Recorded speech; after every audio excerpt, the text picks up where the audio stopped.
بسم اللہ الرحمن الرحیم۔ السلام علیکم دوستو، نبی کریم صلی اللہ علیہ وآلہ وسلم کے زمانے میں ایک نوجوان تھا جس کو علقمہ کہا جاتا تھا۔ وہ بڑا عابد اور زاہد تھا، نماز، روزہ، صدقہ وغیرہ بڑی تندہی سے ادا کرتا تھا۔ وہ بیمار ہو گیا اور مرض شدت پکڑ گئی تو اس کی بیوی نے جناب رسول اللہ صلی اللہ علیہ وآلہ وسلم کی خدمت اقدس میں ایک آدمی بھیجا کہ میرا خاوند علقمہ رضی اللہ عنہ نزع کی حالت میں ہے، مجھے خیال آیا کہ اس کی حالت کی آپ کو اطلاع کر دوں۔ آپ نے حضرت عمار، حضرت صہیب اور حضرت بلال رضی اللہ عنہ کو بلایا اور فرمایا جا کہ اس کو کلمہ شہادت کی تلقین کرو، لیکن اس کی زبان نہ چلتی۔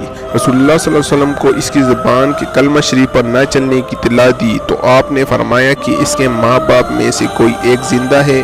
عرض کیا جی ہاں، اس کی ماں زندہ ہے جو کہ بہت ضعیف ہے۔ آپ صلی اللہ علیہ وسلم نے اس کی طرف ایک آدمی بھیجا کہ اس کی ماں کو کہنا کہ اگر تجھے میرے پاس آنے کی طاقت ہو تو آ جا، ورنہ میں خود تیرے پاس آؤں گا۔ چنانچہ جب وہ قاصد اس کے پاس گیا اور آپ کا پیغام دیا تو اس نے کہا میری جان قربان ہو آپ صلی اللہ علیہ وآلہ وسلم پر، میں خود حاضر خدمت ہوں گی۔ چنانچہ لکڑی کے سہارے چل کر آپ کی خدمت میں حاضر ہو گئی اور سلام کیا۔ آپ صلی اللہ علیہ وسلم نے سلام کا جواب دیا اور فرمایا کہ اے علقمہ کی ماں، سچ سچ بتا، اگر جھوٹ بولے گی تو اللہ تعالیٰ کی طرف سے میرے پاس وحی آ جائے گی۔ کیا حال تھا تیرے بیٹے علقمہ کا؟ عرض کیا یا رسول اللہ، بڑا نمازی، روزہ رکھنے والا اور بڑی خیرات کرنے والا تھا۔ آپ صلی اللہ علیہ وسلم نے فرمایا تیرے ساتھ کیا حال تھا؟ عرض کیا یا رسول اللہ، میں اس سے ناراض ہوں۔ آپ صلی اللہ علیہ وسلم نے فرمایا کیوں؟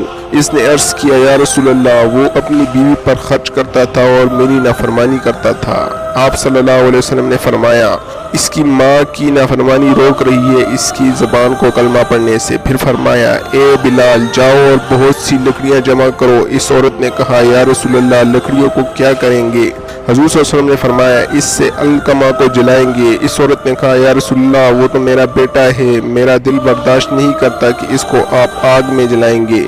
آپ صلی اللہ علیہ وسلم نے فرمایا اے علقمہ کی ماں، اللہ کا عذاب تو دائمی ہے، اگر تو راضی ہے کہ اللہ تعالیٰ اس کی مغفرت فرما دے تو اس پر خوش ہو جاؤ۔ آپ صلی اللہ علیہ وسلم نے فرمایا قسم ہے اس ذات کی جس کے قبضے میں میری جان ہے، نہ فائدہ دے گی علقمہ کو اس کی عبادت، نماز، روزہ، خیرات وغیرہ جب تک تو ناراض رہے گی۔ اس پر اس عورت نے عرض کیا یا رسول اللہ، میں گواہ بناتی ہوں آپ کو، اللہ کو، اس کے فرشتوں کو اور جو مسلمان یہاں حاضر ہے، بے شک میں راضی ہوں اپنے بیٹے علقمہ پر۔ پھر فرمایا آپ صلی اللہ علیہ وسلم نے یا بلال، جا کر دیکھ کہ اس کی زبان کلمہ پر چلنے لگی ہے یا نہیں، شاید یہ علقمہ کی ماں زبانی کہہ رہی ہو اور دل سے نہ کہا ہو۔ پس بلال رضی اللہ عنہ گئے اور علقمہ کے گھر سے کلمے کی آواز سنی، پھر اندر آ گئے اور کہا اے لوگو، بے شک علقمہ کی ماں کی ناراضگی نے روک رکھا تھا اس کی زبان کو کلمہ پڑھنے سے، مگر اس کی رضامندی نے اس کو چلا دیا، پھر فوت ہو گئے۔ علقمہ اسی دن اور پھر رسول اللہ صلی اللہ علیہ وسلم تشریف لائے اور حکم فرمایا اس کو غسل دینے کا اور کفن دینے کا۔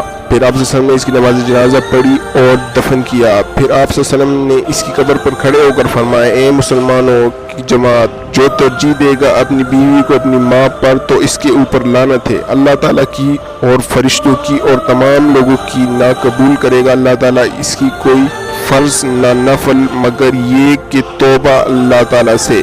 اس طرح کی مزید ویڈیوز دیکھنے کے لیے میرا چینل سبسکرائب کریں اور ویڈیو لائک کرنا نہ بھولیے۔ شکریہ۔